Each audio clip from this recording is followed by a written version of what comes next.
নমস্কার বন্ধুরা, আপনারা সবাই কেমন আছেন? আশা করি খুব ভালো আছেন। আমার স্বপ্নের বাগান ইউটিউব চ্যানেলে আপনাদের সবাইকে জানাই স্বাগতম। তো বন্ধুরা, আজকের ভিডিওর বিষয় থাকছে গাঁদা গাছ আপনারা কিভাবে প্রতিস্থাপন করবেন এবং মাটি কিভাবে তৈরি করবেন আর কি কি পরিচর্যা করবেন ফার্স্ট পটিং করার পর। তো চলুন ভিডিওটি শুরু করি। তো তার আগে আমি একটি কথা বলি। তো আমি বলেছিলাম এবছর মানে 2025 সালে 40 রকম শীতের ফুল গাছ করছি। তো আজকেরই সেই 40 রকম ফুল গাছের মধ্যে আজকের প্রথম ভিডিও করছি এই গাঁদা গাছ নিয়ে। তো এই গাঁদা গাছগুলো হলো দেশি ভ্যারাইটিস গাঁদা গাছ। এখানে 5টা গাছ আছে, এর মধ্যে দুটো হচ্ছে কি মায়া গাঁদা আর 3টে পদ্মা গাঁদা আছে। তো এই গাছগুলো ইনকা গাঁদা বা জাম্বু গাঁদা এই সমস্ত সিজন ফুল গাছের থেকে এগুলো একটু আলাদা হয়। তো এই গাছগুলোতে যেদিন আমরা প্রথম প্রতিস্থাপন করব সেই দিন থেকেই আমরা লাইট দেব, না হলে গাছে এরকম নতুন ডগেই কুঁড়ি চলে আসবে। তো এই গাছগুলো চলুন ভিডিওটির ভালোভাবে আপনাদেরকে বুঝিয়ে দিই। তো এই গাছগুলো আপনারা কিভাবে প্রথম প্রতিস্থাপনটা করবেন। তো আমি এই গাছগুলো যেহেতু কালকে কিনে এনেছিলাম, রাত হয়ে গেছিল কিনে আনতে, আর গাছের কন্ডিশন খুব খারাপ ছিল, তাই আমি কালকেই প্রতিস্থাপন করে নিয়েছি, আপনাদেরকে ভিডিও করে দেখাতে পারিনি। তো এই গাছগুলো দানা থেকে তৈরি হয় না, এগুলো তৈরি হয় গাছের ডাল থেকে কাটিং করে নিয়ে বালির মধ্যে বসিয়ে অল্প যখন শিকড় আসে তখনই ওরা নিয়ে বাজারে বিক্রি করে। তো সারাদিন যেহেতু গাছগুলো থাকে ওইভাবে, আর ওরা জল দিয়ে স্প্রে করে করে রাখে, এতে গাছের পাতাগুলো পচেও যায়, গাছের কন্ডিশন খারাপ হয়ে যায়, তাই আমি তাড়াতাড়ি গাছগুলোকে প্রতিস্থাপন করে দিয়েছি। তো সবার প্রথমে আপনারা এরকম 4 ইঞ্চি টবে গাছগুলোকে প্রতিস্থাপন করবেন।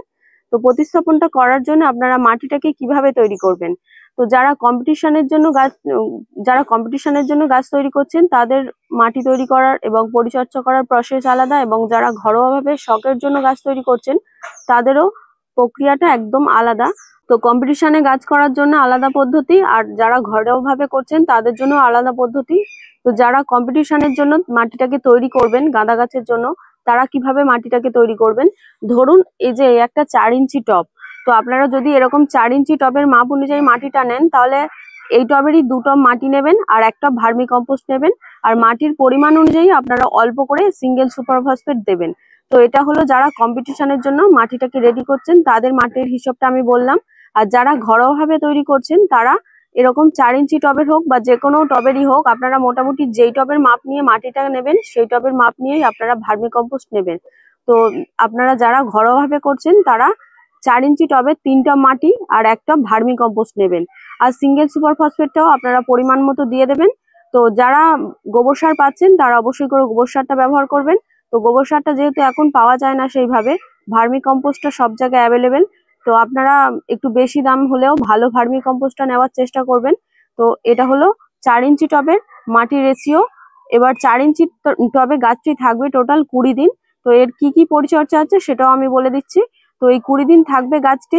তো টোটাল আপনারা একবার খোল জল দেবেন, এই 4 ইঞ্চি টবে থাকাকালীন অবস্থায় একবার খোল জল দেবেন, আর প্রতিদিন আপনারা গাছের পাতাটা প্লেন জল দিয়ে সকালবেলা করে আপনারা গাছটা স্প্রে করে দেবেন গাছে জল দেওয়ার আগে।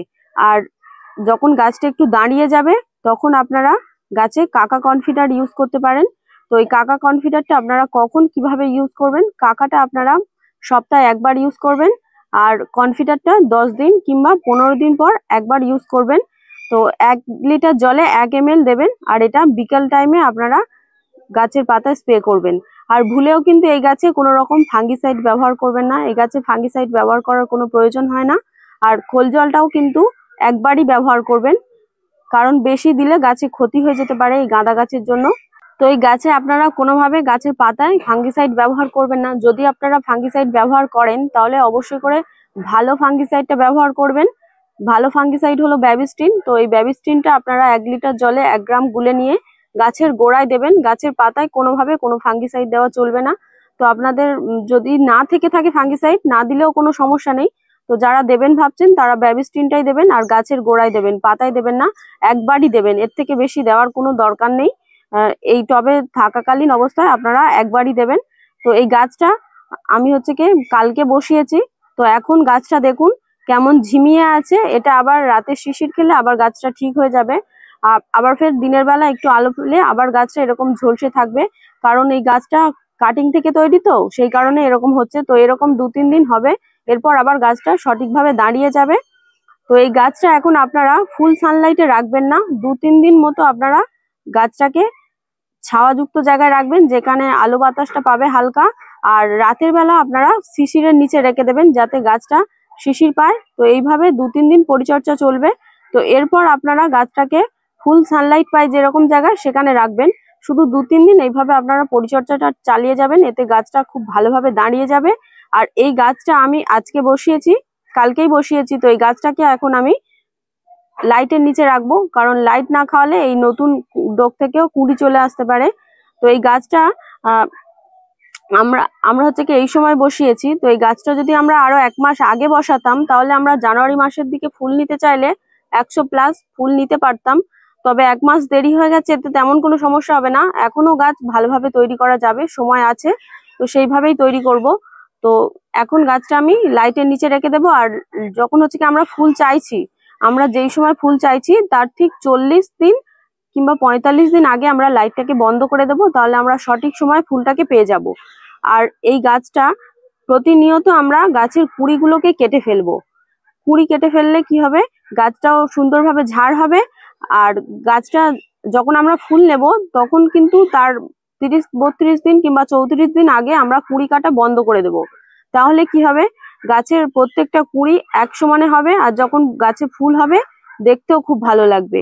তো এইভাবে আমরা পরিচর্যা করব। তো এই গাছটা আমরা প্রতিদিন ঘুরিয়ে ঘুরিয়ে দেব, কারণ গাঁদা গাছটা ঘুরিয়ে না দিলে কি হবে, একদিকে ব্রাঞ্চ গুলো বড় হয়ে যাবে আর একদিকে ব্রাঞ্চ ছোট হয়ে যাবে। তাই প্রতিদিন আমরা এরকম একটু একটু করে ঘুরিয়ে দেব, যাতে চারিদিকে সূর্যের আলোটা সমানভাবে পায় আর চারিদিকে ডালপালাগুলো যাতে খুব সুন্দরভাবে বেড়ে ওঠে। তো এইভাবে আমরা পরিচর্যা করব। আর এরপর এটা তো আমি বললাম 4 ইঞ্চি টবে কিভাবে আপনারা মাটিটাকে তৈরি করবেন। তো 4 ইঞ্চি টবে 20 দিন মতো থাকছে। এরপর আমরা 6 ইঞ্চি টবে গাছটাকে প্রতিস্থাপন করব। তো 6 ইঞ্চি টবের মাটি কিন্তু একটু আলাদা হবে, যেমন মাটি তৈরি করছিলাম তেমনই হবে, শুধু দুটো জিনিস অ্যাড হবে, সিংকুচি আর হাড়কুচিটা অ্যাড করব। তো এইভাবে মাটিটাকে রেডি করে নেব। যেমন আমরা যেই টবের মাপ অনুযায়ী মাটিটা নিয়েছি, ঠিক সেইভাবেই আপনাদের কাছে যদি বেশি গাছ থাকে তাহলে আপনারা 10 ইঞ্চি টবের মাপ নিয়ে মাটিটাকে রেডি করবেন। 2 টব মাটি নেবেন আর 1 টব ভার্মি কম্পোস্ট নেবেন, আর হাড়কুচিটা নেবেন আপনারা 20 গ্রাম মতো। এইভাবে আপনারা মাটির মাপ অনুযায়ী আপনারা সারগুলোকে নিয়ে নেবেন। আর যদি আপনাদের কম গাছ হয় তাহলে সারের পরিমাণটা একটু কম নিয়ে আপনারা গাছ করবেন।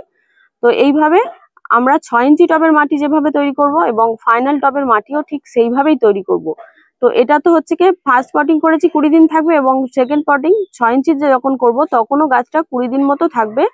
তো এরপর আমরা ফাইনাল টবে 10 ইঞ্চিতে কিংবা আমরা 12 ইঞ্চিতে রিপোর্টিং করতে পারি। তো যারা কম্পিটিশনের জন্য তৈরি করছেন তারা খোঁজ নিয়ে দেখবেন যে সেখানে 10 ইঞ্চি অ্যালাউ নাকি 12 ইঞ্চি টব অ্যালাউ। তো সেইভাবেই আপনারা সেই টবে গাছটাকে রাখবেন। আর যারা ঘরোয়াভাবে করছেন তারা 10 ইঞ্চি টবেই করতে পারেন, এতে তেমন কোনো সমস্যা হবে না। তো যারা কাকা কনফিডার ইউজ করতে পারছেন না, যারা ঘরোয়াভাবে গাছটাকে তৈরি করছেন, তারা গাছটাকে কি করবেন, তারা প্রতিদিন প্লেন জল দিয়ে গাছটাকে, জল দেওয়ার আগে প্রতিদিন গাছটাকে একটু স্নান করিয়ে দেবেন। এতে গাছে তেমন কোনো রোগ পোকামাকড় লাগবে না, কিচ্ছু হবে না, আপনারা নিশ্চিন্তে গাছ করতে পারেন। তবে যারা কম্পিটিশন করতে চাইছেন তারা অবশ্যই করে কাকা কনফিডারটা দিয়ে যাবেন। যতদিন গাছ থাকবে ততদিনই এইভাবে আপনারা পরিচর্যা চালিয়ে যাবেন। আর গাছটা যখন আমরা 6 ইঞ্চি টবে প্রতিস্থাপন করব, তখন আমরা গাছে রিং পরিয়ে দেব, যাতে গাছের শেপটা সুন্দর থাকে আর ডালপালা যাতে ভেঙে না যায়। তো এইভাবে আমরা যখন 12 ইঞ্চিতে ফাইনাল টবেও বসাবো, তখনও আমরা আবার আরেকটা রিং পরিয়ে দেব। তো 6 ইঞ্চিতে গাছটা আমরা যখন রিপোর্টিং করলাম, 6 ইঞ্চিতে থাকাকালীন অবস্থায় আরেকটা পরিচর্যা করতে হবে, সেটা হলো মাছ পচা, ফ্যান পচা আর গোবর সার পচার জল দিতে হবে। তো এটা আপনারা কিভাবে ব্যবহার করবেন, 1 কেজি যে কোনো ধরনের মাছ নিয়ে নেবেন, তবে পুঁটি মাছ হলে খুব ভালো হয়। তো আপনারা যে কোনো ধরনের মাছ নিয়ে নেবেন 1 কেজি, আর 1 কেজি কাঁচা গোবর, সেটাকে জলে গুলে নিয়ে ভালো করে ছেঁকে নেবেন।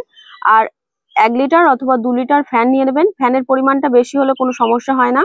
তো এটাকে আপনারা টোটাল আপনারা 3 কেজি জিনিস হবে। তো এটাকে আপনারা 15 লিটার জলে মিশিয়ে নেবেন। তো এটা আপনারা 12 থেকে 15 দিন মতো জলটাকে পচিয়ে নেবেন। তো নেওয়ার পর জলটা যখন খুব ভালোভাবে পচে যাবে, তো সেখান থেকে আপনারা 1 লিটার মতো জল তুলে নেবেন, নিয়ে সেটাকে আপনারা আবার ফের 10 লিটার জলের মধ্যে অ্যাড করবেন, করে প্রত্যেকটা গাছের গোড়ায় পরিমাণ মতো দিয়ে দেবেন। তো এটা আপনারা এই 6 ইঞ্চি টবে গাছটাকে প্রতিস্থাপন করার পর টোটাল 2 বার দেবেন, কারণ এই টবে গাছটা মাত্র 20 দিন মতো থাকবে। তো আপনারা সপ্তাহে 1 বার করে দিয়ে দেবেন। আর 4 ইঞ্চি টবে সরি 4 ইঞ্চি বলছি, ফাইনাল টবে যখন আপনারা গাছটা রিপোর্টিং করবেন তখন এটা টোটাল 7 বার দেবেন। তো আপনারা সেইভাবেই তৈরি করে নেবেন যাতে ফাইনাল টবে পর্যন্ত চলে যায়, তো সেইভাবে আপনারা তৈরি করে নেবেন।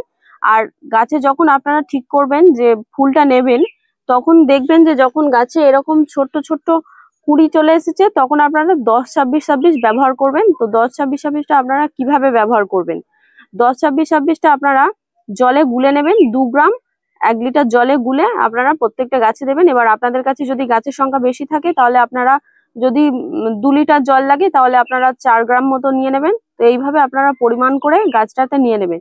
তো এতক্ষণ যে পরিচর্যাগুলো বললাম এগুলো শুধুমাত্র কিন্তু দেশি গাঁদার জন্যই বললাম।